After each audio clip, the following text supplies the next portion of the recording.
I spent the last 3 months traveling to 10 states in Nigeria. My goal, to determine what a perfect Nigeria would look like.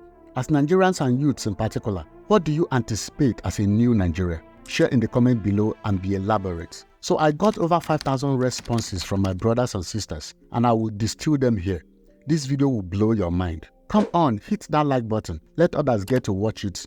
Let me paint a clear picture of what a perfect Nigeria will look like. My hope is that this video goes viral such that our leaders would at least have compassion for once in their life and just do the needful.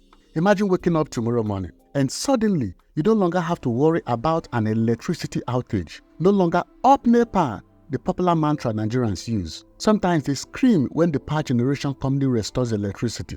Read my lips. We are humans and citizens of this great nation.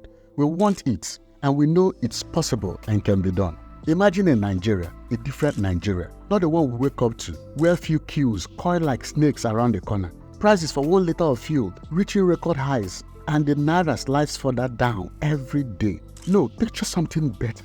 If we are truly an oil-producing nation, then let it show in the way we live. For the love of God, how can I have a poultry farm with hundreds of thousands of chicken and I'm complaining that I haven't tasted fried chicken for months? It still baffles me to date. I know how sad you might even be as you watch this video. The heat is unbearable. In areas such as Lagos, Enugu, Imo, and other parts of the country, where residents usually experience normal temperatures or even cold, have transformed into baking ovens, with temperatures reaching up to 55 degrees Celsius. I get it, this is a natural cause. However, it would have been better controlled if there was constant electricity to power our fans and or AC if you have struggled well enough to get one installed in your house. But no, we have to collect woto. Why? What about our educational system? We all claim it's so bad. Okay, we all know the ugly side. What about the good side? Here's a perfect picture. Imagine our children in school so good. People from London and New York beg to send their own there. We graduate from universities and without much struggle, secure a good paying job. We give credence to intelligence such that those with brains are rewarded and malpractices are discouraged and shunned at all costs. Schools where teachers' salary buys them a decent car, not a headache. My headmaster and principal still drive rickety saloon cars. Can yours afford a decent SUV? You tell me in the comments. By the way, this isn't asking for too much. Just like the American dream where even a school teacher could afford to buy a decent car within a few months. Well, it used to be so real before and obtainable, but today, I think it's a different ball game. Although this American dream is no longer feasible today because of inflation, if you don't believe me, go ask Americans if it's easier today to make a living in that country. So there's trouble everywhere. Our own is obvious because the leaders are paying deaf ears to our cry. If they could at least listen, I'm sure they would do something. Listening is very hard. If you're married, you know what I mean. What about borrowing money from the IMF and the World Bank? Is there anything wrong with that?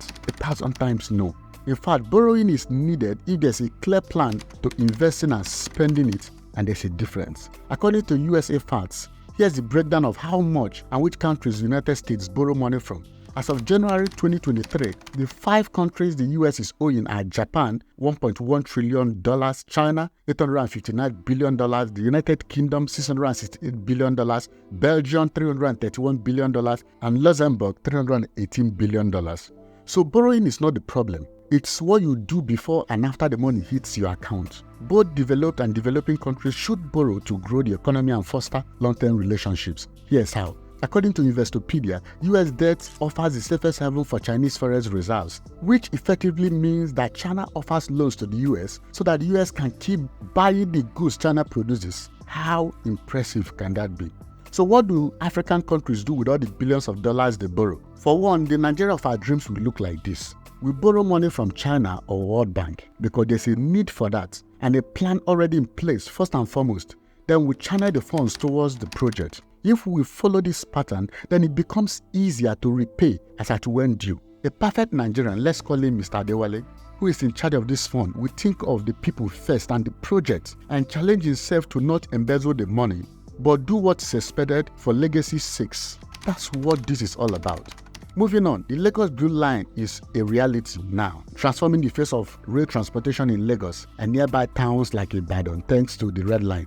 But Lagos isn't the only state in Nigeria. Just like New York City isn't the only city in the US, a perfect Nigeria will gently nudge the state governors in the north, south, east, and other parts of the country to replicate what's already happening in Lagos.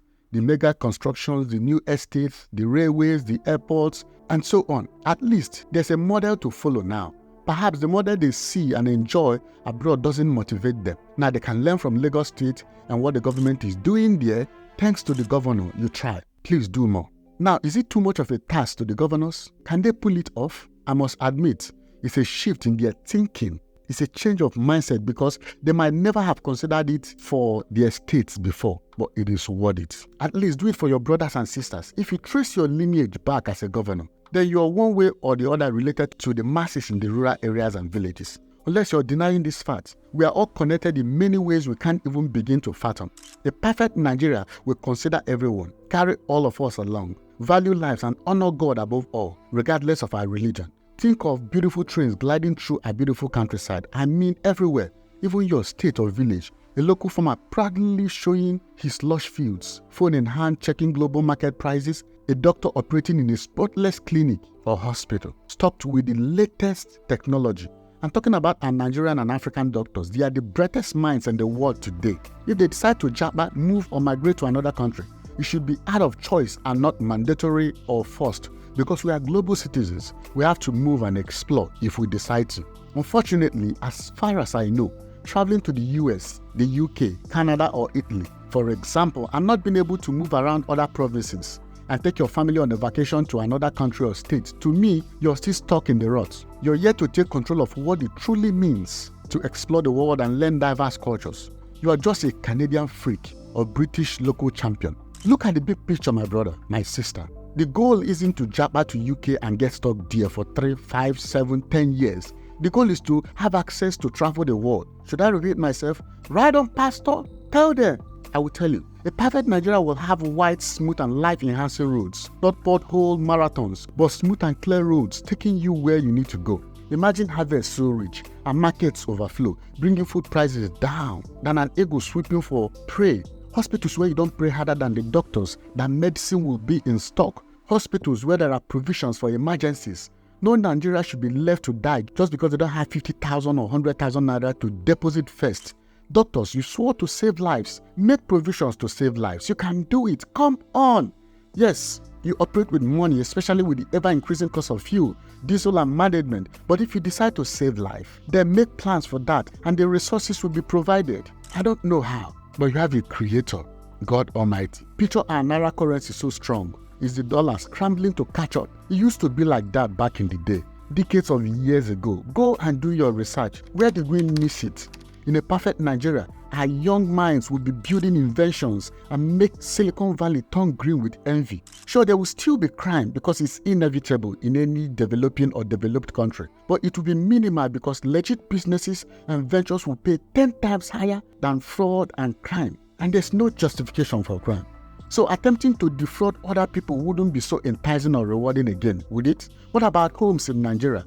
Not the ones landlords charge fortunes for, and the agents suck our blood and lawyers sit in their offices and demand for legal fees, while leaking roofs answer your prayers for rain.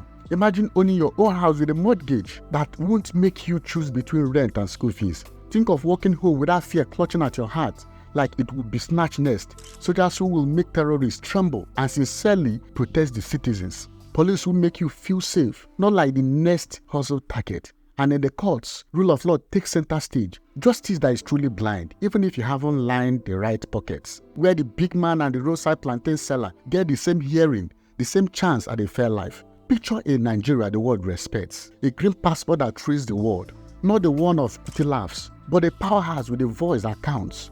Nigeria can be a place where our children abroad rush back to, not fleeing from by any means necessary. After all, we are the giants of Africa and we should set an example. Hey, who says we are not? We are. Is this just a dream? Are we asking for too much? A fairy tale too good to be real? It doesn't have to be. The Nigeria, this perfect Nigeria, it is within our grasp. But it's built on choices, not chance or criticism on radio stations or TV channels. On hard work, not handouts. On demanding better lives from our leaders, Then as Nigerians, being better ourselves and not inflating the prices of our goods and services to make 5x the profit and still tag our predicament to the government. The Nigeria we want starts with the Nigeria we believe in. Do you still believe in Nigeria, or have you made up your mind to jump and get stuck in the US, Mauritius, Japan, China or Canada, or wherever you think you want to go? Move if you must. It is good, it's recommended. It is ideal, you are a global citizen. But don't forget your people here. You are not a tree. You are a forest with ties in the village. Are you ready to believe in a new Nigeria? Don't let this fire diminish. Don't give up hope.